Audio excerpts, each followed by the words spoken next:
ऋषिभ्यो महर्षिभ्यो नमो गुरुभ्यः। सुष्ठुवेदान्तदन्तीश वृन्दसन्तापकेसरी श्रीमान् मलयालमुनीन्द्रो गुरुर्विजयते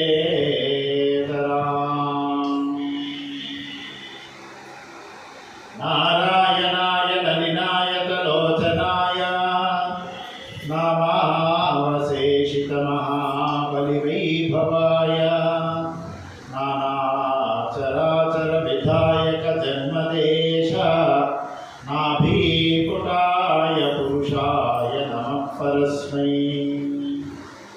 वागर्थाविव सम्पृक्तौ वागर्थप्रतिपत्तये जगतः पितरौ वन्दे पार्वती परमेश्वरौ। ॐ सर्वमङ्गलमाङ्गल्ये शिवे सर्वार्थसाधिके शरण्ये त्र्यम्बके गौरी श्रीललिते नमोऽस्तुते। ॐ सहना भवतु सहनौ भुनक्तु सह वीर्यं करवावहै तेजस्विनावधीतमस्तु मा विद्विषावहै। ॐ शान्तिः शान्तिः शान्तिः। हरिः ॐ।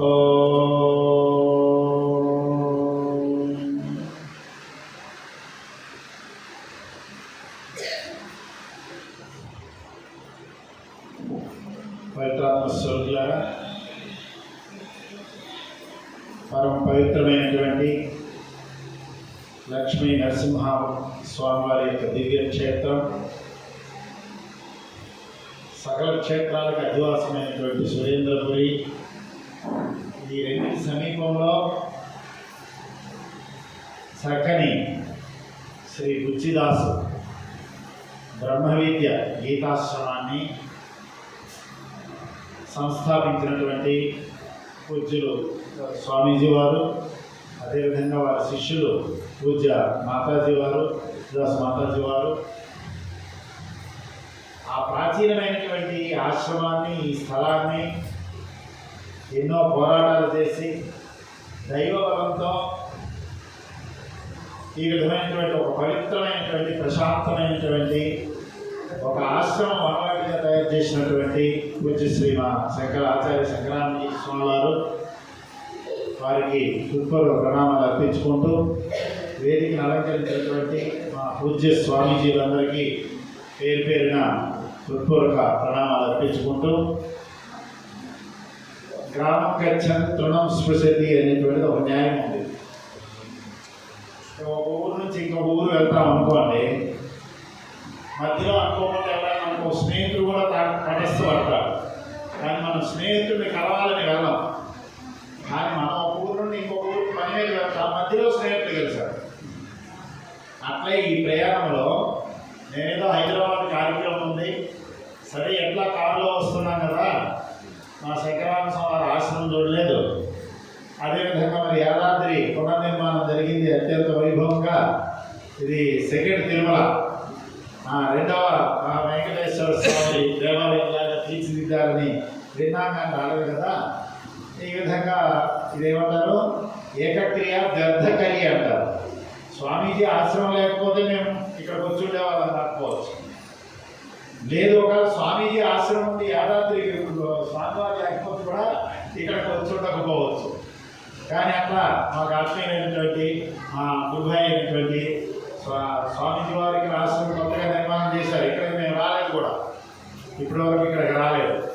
ఇప్పుడు ఒకసారి అక్కడ మాత్రం వచ్చాం. అది మన దత్తాత్రేయ మఠానికి అక్కడ రావడం జరిగింది, ఇక్కడ రాలేదు. సరే, రెండు కార్యక్రమాలు జరుగుతాయి, సరే వద్దామని నిన్న ఫోన్ చేసినాం. స్వామీజీకి ఫోన్ చేస్తే స్వామీజీ వార్షికోత్సవం జరుగుతుంది, ఇప్పుడే గణపతి పూజ జరుగుతుంది అన్నారు. శోభం, మంచిదే. ఆ విధంగా భావమైనటువంటి జరిగింది. నేనైతే ఇక్కడ కొత్తగా రాలేదు. స్వామీజీ వారు ఒక విషయాన్ని ఇప్పుడు ప్రస్తావించారు. జీవితానికి కావలసినటువంటి విషయము అనేటువంటి దాన్ని ప్రస్తావించారు.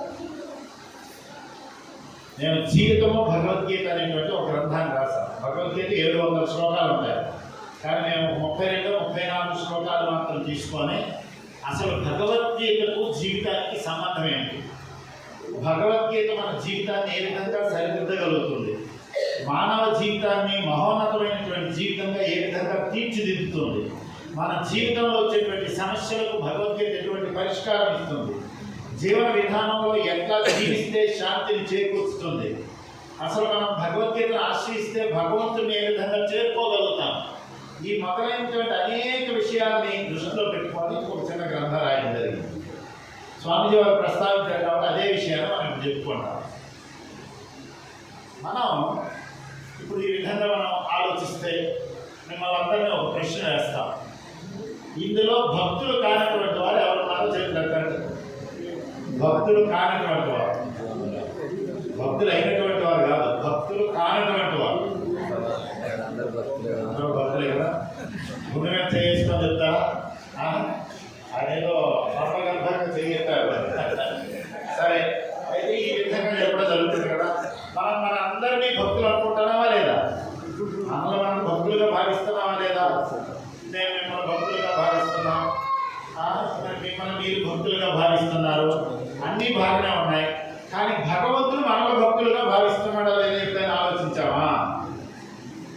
భగవంతుడు మనల్ని భక్తులుగా భావించాడా లేదా అనే విషయాన్ని ఎప్పుడైనా ఆలోచించావా? ఇప్పుడు నరసింహస్వామి ఆయన అవతారం దేనికి వచ్చింది? ప్రహ్లాదుని దుష్ట శిక్షణ శిక్ష రక్షణకు వచ్చినటువంటి దాంట్లో ముఖ్యంగా తనకు పరమ భక్తుడైనటువంటి అనన్య భక్తుడైనటువంటి అనన్య చిత్తంతో ఆరాధించినటువంటి ప్రహ్లాదుని రక్షించి ద్వేషించినటువంటి లోకకంఠకుడైనటువంటి హిరణ్యకశిపుడిని హతమార్చడానికి వచ్చినటువంటి అవతారం కదా, అవునా కదా? ఇప్పుడు భగవంతుడు ప్రహ్లాదుని భక్తుడిగా గుర్తించాడా లేదా? గుర్తించాడు అనే దానికి ఏదైనా ఉదాహరణ చెప్పండి. ఉగ్ర నరసింహావతారంలో ఉండేటప్పుడు మొత్తం లక్ష్మీదేవితో సహా అందరూ భయపడిపోయారు. దేవతలందరూ ఆయన ఉగ్ర రూపాన్ని శాంతింపజేయలేకపోయారు, ఆయన దగ్గరికి వెళ్ళలేకపోయారు. స్వామి అయిపోయింది, దుష్ట శిక్షణ అయిపోయింది స్వామి, ఇక నువ్వు శాంతించని చెప్పడానికి కానీ దగ్గరికి వెళ్ళాలంటేనే వాళ్ళు భయపడ్డారు.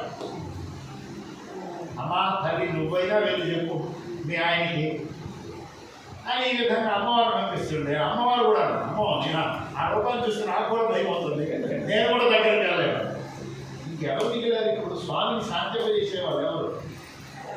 అప్పుడు అందరూ కలిసి గుర్తించారు, ఆయన నీ వల్లే ఈ రూపం వచ్చింది, స్వామివారు ఇంత ఉగ్ర రూపాన్ని ధరించారు, కాబట్టి నువ్వే వెళ్ళి స్వామిని శాంతింప చేయాలి.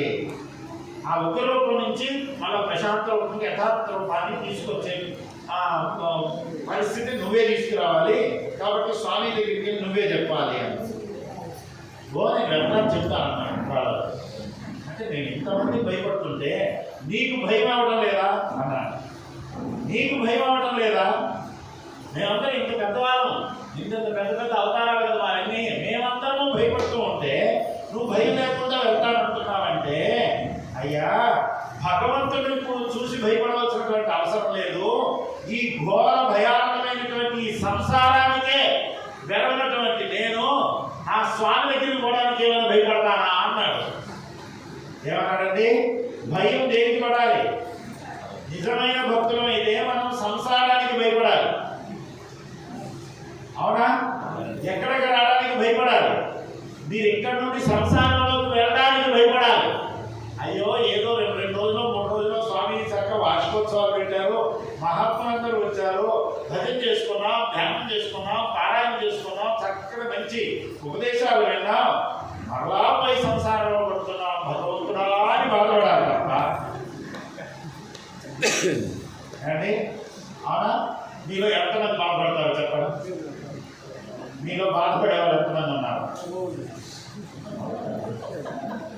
మీలో ఎంతమంది బాధపడేవాళ్ళు ఉన్నారు అట్లా?